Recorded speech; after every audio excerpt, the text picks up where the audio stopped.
Shabbat Shalom. Shabbat Shalom. Shabbat Shalom. Mazel Tov to both of you again. We find ourselves still in the earliest chapters of the book of Bereshit, chapters which are filled with familiar and fantastic stories of the creation of the world, the Garden of Eden, the Tower of Babel, and Noah and his ark. The biblical narratives that begin the Jewish canon and the Torah are iconic and bold. They speak to the power of God, humanity's relationship to a divine power that is much greater than we can possibly conceive. And we just learned from our B'nai Mitzvah about the Jewish people's eternal covenant made with God, the importance of cultivating divine relationship with our Creator. It is in our Parsha this week, Parshat Lech Lecha, that God instructs Avram to go forth, Lech Lecha, from his native land to an unknown destination. And by answering that call, Avram becomes the father of a nation, the hero of the Jewish people. And along the way, God challenges Avram with 10 tasks, 10 tests designed to prove his bravery, to prove his loyalty to God.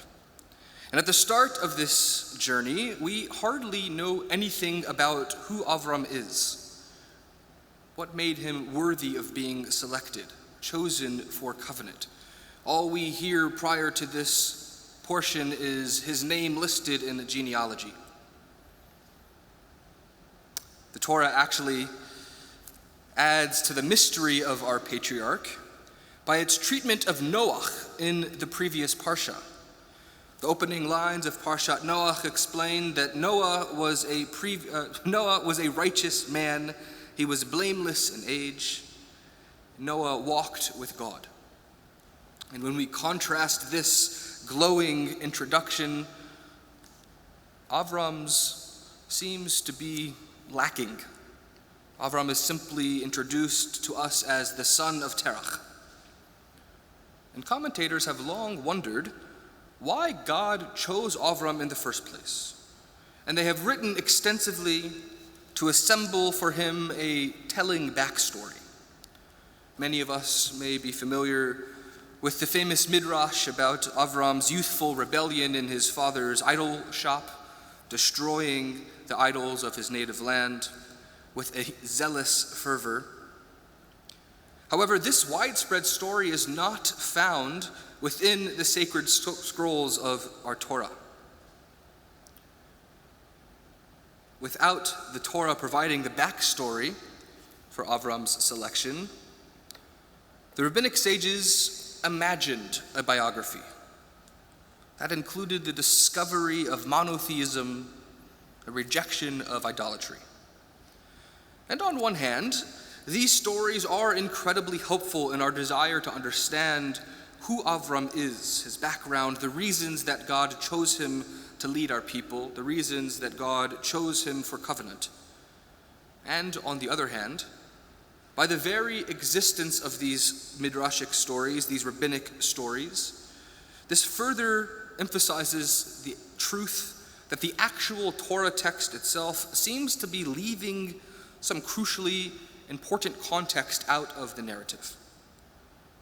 And of course, as our tradition holds, there are no mistakes in Torah.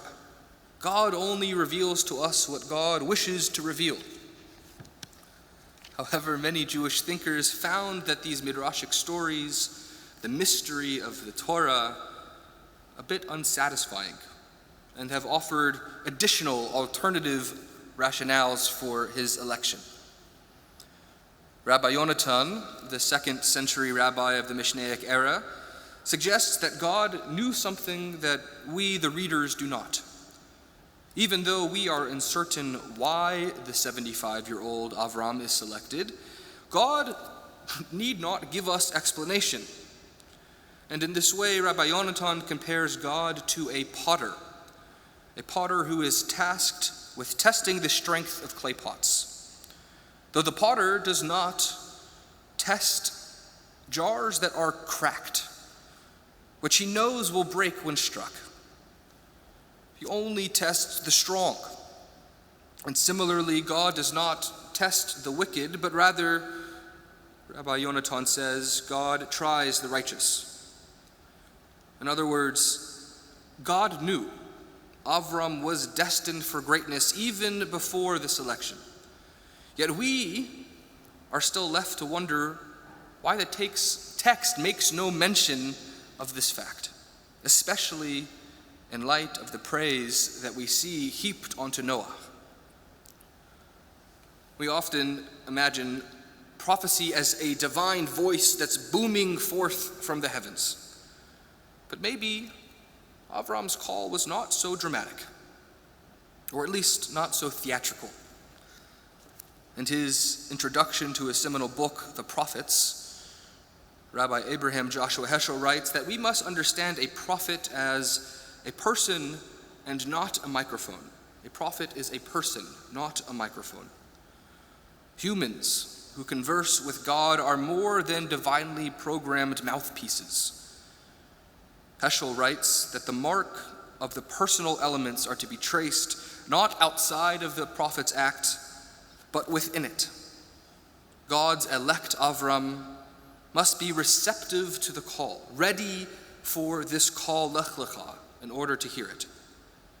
And so imagine that instead of Avram responding to a call heard from the heavens, rather he heard a small, still voice inside himself.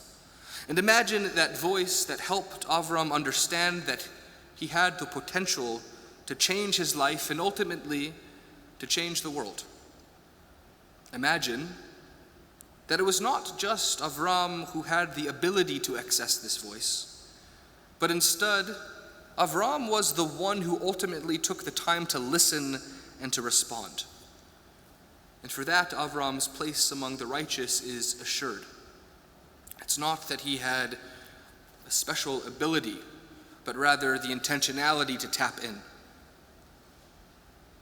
I'd like to conclude by sharing a seemingly unrelated story, but I believe it beautifully reflects the power of accessing that still small voice in our hearts and in our minds.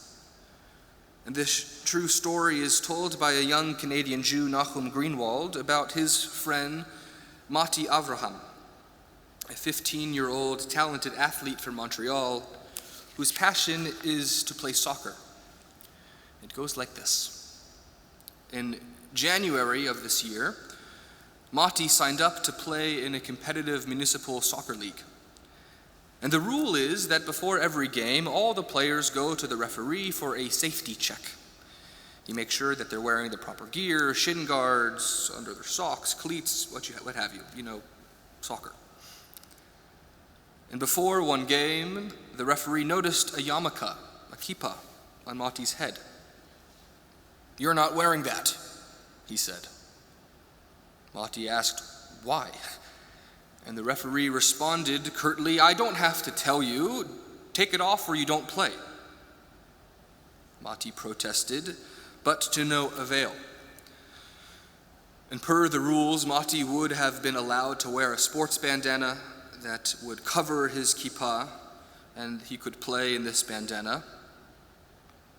But the referee's remark, "You're not wearing that," did not sit well with him. And he thought for a while, listening to that voice in his head. And bravely he summoned the courage to approach his coach. And he told him clearly that, "I'm not taking off my kippah, I'm not covering up who I am, even if it means I'm not playing." And so the coach then confers with the referee, whose ruling was that if Mati were to play with his yarmulke, he would immediately receive a double red card, be ejected from the game, and his team would remain shorthanded for the entire match. And so if you're like me, as you're hearing this story for the first time, at this point, my blood was boiling. This is blatant anti-Semitism playing out right here in our own backyard. But what happens next restores my faith in the good people of Canada. Just as the game was about to start, to Mati's amazement, the coach of his team told his entire team to get down and take a knee in protest. And it was then that the coach told the players what was going on. And the stunned players learned that the ref would not allow Mati to play with his yarmulke, and that if the team continued to protest, that they would forfeit and have an automatic loss on the season. And yet, these young men remained on a knee in solidarity with Mati. And when the coach from the opposing team heard what was happening, what this protest was all about, he instructed his team to get down on one knee in support of Mati as well. Now, it is important to mention that Mati is not only the only Jewish player on his team, he is the sole Jewish player in the entire league. So here you had both coaches, the assistant coaches, all of the players gathered from all over Quebec, supporting Mati's right to wear a yarmulke, to express his faith in the way that he understands as both meaningful and powerful. Both coaches conversed with the referee, and a heated discussion ensued until finally the referee relented and Mati could wear his yarmulke with pride. It's unimportant to the story, but Mati did score 2 goals and won the match. Towards the end of the game, Mati called off the field for a substitution, and as he was leaving the field, he passed by the referee and told him, "You can try to take my kippah, but you cannot take away my God." We can learn so much from this young man. He is he like Avram the patriarch, selected by God for a righteous test? Probably not. Is he a prophet like our biblical father Abraham, amassing great wealth, land, and lineage on his way to a promised land? Likely no. Mati is not instructed, Lech lecha, go forth into righteous defiance. Mati is simply a proud, practicing Jewish boy. Mati is each of us here today. He is a resilient believer and defender of the Jewish people.